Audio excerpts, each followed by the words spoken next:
Just in case anyone's confused about these fucking asylum seekers bullshit.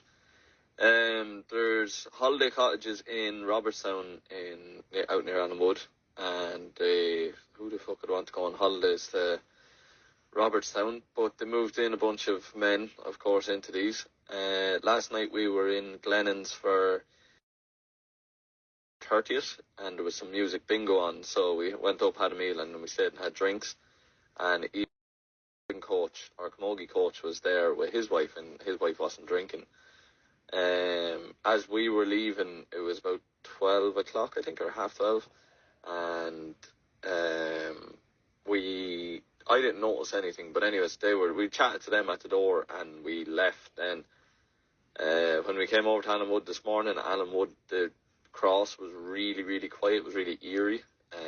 We actually noticed that we didn't know anything at the time. But when we got down to the house, they was saying that they stayed a little bit later than us.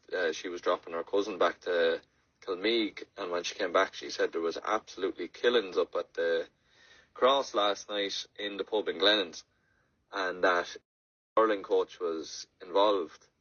So we were trying to figure out what was going on. So we got to the match, and it's a husband and wife, and the husband come to the match, but his wife there. So she pulled in just after we got to the match, and she told we were sitting in the car. She told us to wind down the windows. The lads from the holiday cottages came in like in ones and twos, and all of a sudden there was like 10 of them in the pub. They were being inappropriate to women in the pub and stuff like that, and then the barman asked them to leave.